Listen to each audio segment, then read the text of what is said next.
Youth Congress വ്യാജ ID case അന്വേഷണം ക്രൈംബ്രാഞ്ചിന് കൈമാറി. തെരഞ്ഞെടുപ്പ് കമ്മീഷൻ നൽകിയ പരാതിയിലാണ് ക്രൈംബ്രാഞ്ചിന് കേസ് കൈമാറിയിരിക്കുന്നത്. വിവരങ്ങളുമായി കമലേഷ് തെക്കേക്കാട് ചേരുന്നുണ്ട്. കമലേഷ്, വീണ്ടും ഒരു ഇടവേളയ്ക്ക് ശേഷം വ്യാജ ID കേസ് അന്വേഷണം വീണ്ടും വന്നിരിക്കുകയാണ്. മാങ്കൂട്ടത്തിലിനെ ഒരിക്കൽ ചോദ്യം ചെയ്തൊക്കെയാണ് ഈ കേസുമായി ബന്ധപ്പെട്ട. ഇപ്പോൾ വീണ്ടും ഈ ഒരു കേസ് തലപൊക്കിയിരിക്കുന്നു. എന്തൊക്കെയാണ് വിശദാംശങ്ങൾ? വിദ്യ, യൂത്ത് കോൺഗ്രസിന്റെ സംഘടനാ തെരഞ്ഞെടുപ്പുമായി ബന്ധപ്പെട്ട് കേന്ദ്ര തെരഞ്ഞെടുപ്പ് കമ്മീഷന്റെ വ്യാജ തിരിച്ചറിയൽ കാർഡ് ഉണ്ടാക്കി എന്നതാണ് ഈ കേസ്. ഇത് തെരഞ്ഞെടുപ്പ് കമ്മീഷന്റെ ശ്രദ്ധയിൽപ്പെടുകയും തെരഞ്ഞെടുപ്പ് കമ്മീഷന്റെ പരാതിയുടെ അടിസ്ഥാനത്തിൽ മ്യൂസിയം പോലീസ് കേസെടുക്കുകയും ചെയ്തിരുന്നു.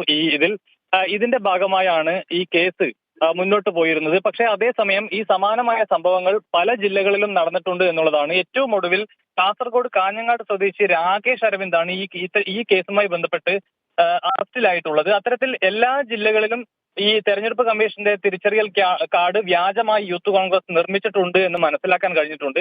ഇതിന്റെ അടിസ്ഥാനത്തിലാണ്, അതായത് എല്ലാ ജില്ലകളിലും സംസ്ഥാന വ്യാപകമായി ഈ അന്വേഷണം നടത്തേണ്ടതുണ്ട് എന്നതുകൊണ്ടാണ് ഇപ്പോൾ ഇത് ക്രൈംബ്രാഞ്ചിനെ ഏൽപ്പിച്ചുകൊണ്ട് ഉത്തരവായിട്ടുള്ളത്.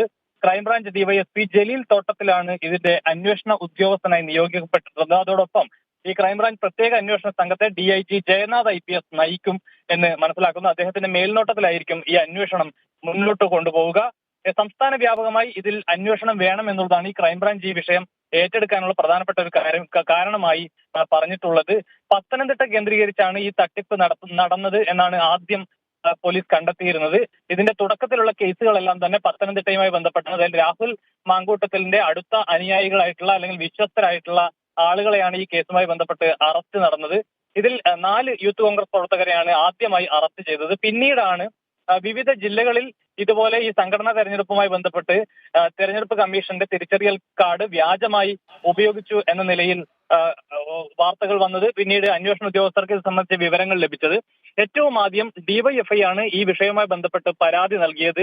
തെരഞ്ഞെടുപ്പ് കമ്മീഷനും DGPക്കും DYFI പരാതി നൽകി. അതായത് ദേശീയ സുരക്ഷയെ, രാജ്യസുരക്ഷയെ അടക്കം ബാധിക്കുന്ന നിലയിലുള്ള കുറ്റകൃത്യമാണ് യൂത്ത് കോൺഗ്രസ് നടത്തിയിട്ടുള്ളത്. ഇത് പൊതു തെരഞ്ഞെടുപ്പിനെ പോലും അട്ടിമറിക്കാൻ കഴിയുന്ന തരത്തിലേക്കുള്ള ഒരു ഇടപെടലാണ് യൂത്ത് കോൺഗ്രസിന്റെ ഭാഗത്ത് നിന്നും, അല്ലെങ്കിൽ അത്തരത്തിലുള്ള പ്രവൃത്തിയാണ് ഉണ്ടായിട്ടുള്ളത്. ഇത് വളരെ ഗൗരവതരമായി കണ്ട് രാജ്യദ്രോഹ കുറ്റമായി കണക്കാക്കിക്കൊണ്ട് തന്നെ ഈ അന്വേഷണം മുന്നോട്ട് കൊണ്ടുപോകണമെന്നായിരുന്നു DYFIയുടെ ആവശ്യം. ഈ ആവശ്യത്തിന്റെ അടിസ്ഥാനത്തിൽ, അല്ലെങ്കിൽ ഇത്തരമൊരു പരാതിയുടെ അടിസ്ഥാനത്തിലാണ് തെരഞ്ഞെടുപ്പ് കമ്മീഷനും ഇത് സംബന്ധിച്ച് DGPക്ക് പരാതി നൽകിയത്. ഈ പരാതിയുടെ അടിസ്ഥാനത്തിലാണ് ആദ്യം അന്വേഷണം ആരംഭിച്ചത്.